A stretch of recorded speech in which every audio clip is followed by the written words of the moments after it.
Selamat pagi, selamat siang, selamat sore, ataupun selamat malam kepada seluruh jemaat GKI Klasi Solo.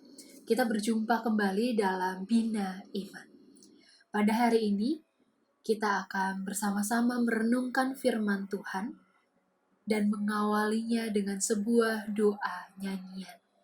Kita akan menaikkan sebuah lagu dari Kidung Jemaat 457, Ya Tuhan, tiap jam.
Ibu Bapak Saudara Jemaat GKI Klasi Solo, tema kita pada hari ini adalah menjadi orang kepercayaan Allah. Bacaan kita terambil dari Nehemia pasal 2 ayat 1 sampai 10. Demikianlah firman Tuhan. Pada bulan Nisan tahun ke-20 pemerintahan Raja Artasasta, ketika menjadi tugasku untuk menyediakan anggur, aku mengangkat anggur dan menyampaikannya kepada raja. Karena aku kelihatan sedih, yang memang belum pernah terjadi di hadapan raja, bertanyalah ia kepadaku, "Mengapa mukamu muram? Walaupun engkau tidak sakit, engkau tentu sedih hati."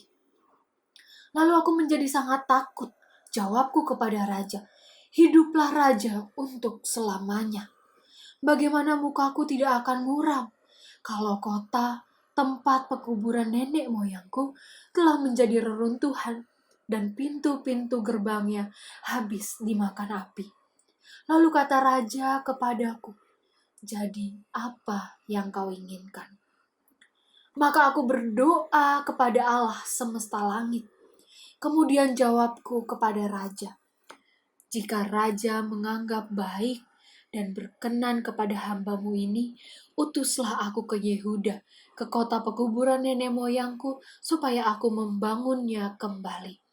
Lalu bertanyalah raja kepadaku, sedang permaisuri duduk di sampingnya, "Berapa lama engkau dalam perjalanan, dan bilakah engkau kembali?"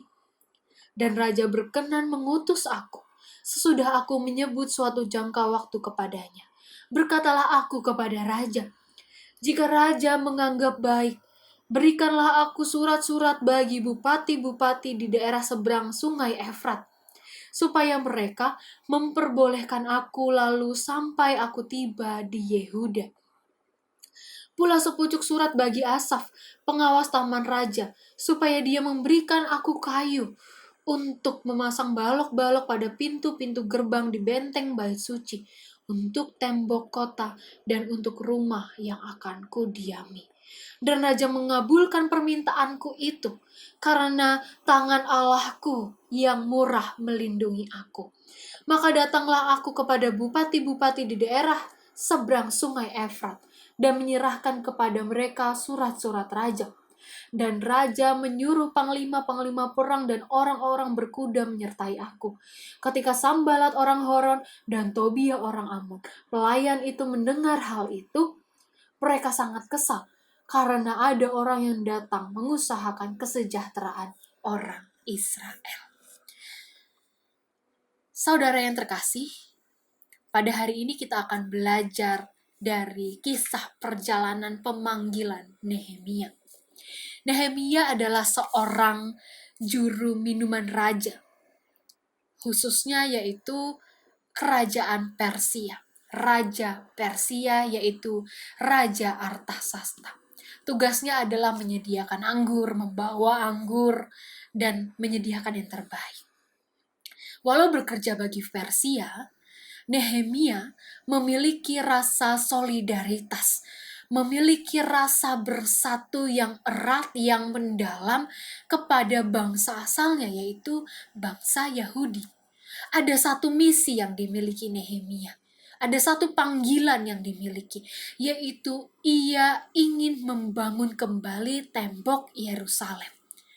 Kita akan bersama-sama menyebut upaya ini sebagai upaya restorasi. Namun Ibu Bapak Saudara, diketahui bahwa dalam pasal-pasal sebelumnya, yaitu di kitab Ezra, terkhususnya Raja Persia ini sempat pada mulanya menolak untuk memberikan izin restorasi. Melakukan restorasi di luar sepengetahuan raja, di luar izin raja, tandanya mengibarkan bendera perang. Tandanya pemberontakan terjadi. Nah, dalam perikop ini, Nehemia menunjukkan karya diplomasi yang hebat. Ia datang kepada raja sambil bertugas begitu, ia meminta kembali, ia memohon, tetapi didasari pada sebuah hubungan personal antara Nehemia dan juga raja. Pada ayat yang ketiga, kata Yerusalem tidak disebutkan dan diganti dengan frasa kota tempat pekuburan nenek moyangku. Di sini Nehemia menunjukkan kesedihan pribadinya, pergumulannya sendiri. Permohonan ini dikabulkan oleh raja. Karena raja tahu betul betapa Nehemia telah bekerja keras. Nehemia selama ini bekerja dengan sangat baik, dengan tulus, dengan jujur. Dia tidak pernah berbohong, dia tidak pernah mengkhianati raja. Ia tahu betul kesetiaan Nehemia. Nehemia adalah orang yang bisa dipercaya, yang bisa diberikan tanggung jawab. Raja mempercayakan Nehemia untuk bertugas memperkokoh Yerusalem. Tidak tanggung-tanggung. Nehemia diutus ke Yerusalem sebagai seorang bupati selama 12 tahun lamanya. Ia diberikan surat penunjukan, surat tugas langsung dari raja. Ia diberikan surat jaminan memperoleh pasokan kayu. Ia juga mendapat perlindungan militer selama perjalanannya. Jemaat yang terkasih, ini sungguh mengagumkan. Karena seorang juru minum bisa mengubah hati, bisa mengubah keputusan seorang raja. Kita mungkin bertanya-tanya, bagaimana bisa? Kebaikan hati raja ini dilihat oleh Nehemia sebagai ungkapan kebaikan Allah. Allah yang senantiasa menyertai dan menemani Nehemia, mempermudah jalan Nehemia. Namun kita juga perlu memperhatikan bahwa tidak hanya kebaikan Allah, tetapi juga sebenarnya diri Nehemia, kepribadian Nehemia, habit Nehemia itu juga memberikan pengaruh yang besar Kuncinya adalah kepercayaan. Tidak mudah untuk memberikan kepercayaan, tetapi karena Nehemia bekerja dengan baik, bekerja dengan jujur, sehingga raja dapat percaya sepenuhnya untuk mengutus Nehemia ke Yerusalem. Ibu bapak saudara yang terkasih, belakangan ini di sosial media banyak diramaikan tentang isu soal trust issue. Trust issue menunjukkan adanya rasa percaya yang rendah kepada orang lain. Biasanya disebabkan oleh karena orang-orang dari dulu semasa dia kecil, ia sering dikucilkan, dikecewakan, dimanfaatkan, ia diperlakukan tidak adil, dibohongi, dihianati, ataupun tidak dipedulikan oleh teman-temannya, oleh lingkungannya, oleh kedua orang tuanya, oleh orang-orang terdekatnya. Akibatnya, seseorang yang mengidap trust issue, mereka akan selalu curiga, mereka akan selalu overthinking, mereka akan selalu negative thinking dalam relasinya dengan orang lain. Mereka akan selalu berpikir, jangan-jangan dia bakal sakitin saya. Toh nanti dia bakal hianatin saya. Saya harus berjaga-jaga. Jangan-jangan dia nggak tulus sama saya. Dia pasti bohong sama saya. Dan biasanya, parahnya, mereka yang mengidap trust issue, maka akan muncul kecenderungan untuk sulit memaafkan. Mereka menghindari komitmen dengan orang lain dan seringkali merasa kesepian karena mereka tidak percaya kepada siapapun. Trust issue yang sangat membawa penderitaan.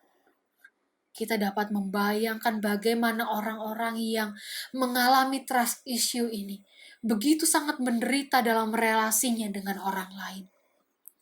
Hal ini menunjukkan bahwa betapa kepercayaan itu adalah hal yang sangat berharga saat kita berelasi dengan orang lain. Maka dari itu ibu bapak saudara, pada hari ini kita perlu belajar dari Nehemia tentang bagaimana kerja kerasnya untuk dapat memperoleh kepercayaan dari raja. Tidak hanya menjadi orang kepercayaan raja, tetapi Nehemia juga menjadi orang kepercayaan Allah. Untuk itu, jagalah apa yang dipercayakan orang lain untuk kita. Ketika kita dipercaya untuk menjaga sesuatu, entah itu cerita rahasia, entah itu benda-benda kecil, entah itu tanggung jawab pelayanan, tanggung jawab pendidikan, atau mungkin tanggung jawab pekerjaan yang telah diberikan, yang telah kita emban, atau mungkin hati orang lain. Kita perlu jaga setiap kepercayaan itu. Ibu bapak saudara, tanggung jawab kita dari kepercayaan yang telah orang lain berikan kepada kita menunjukkan kesetiaan, ketaatan kita kepada Allah sebagai orang kepercayaannya. Maka jika kita bisa menjaga kesetiaan, menjaga kepercayaan yang telah diberikan orang lain, maka kita juga tidak hanya menjadi orang kepercayaan bagi orang-orang di sekitar kita, tetapi kita juga menjadi orang-orang kepercayaan Allah. Selamat mengemban kepercayaan dengan penuh ketulusan, dengan penuh kejujuran. Tuhan Yesus memberkati kita semua.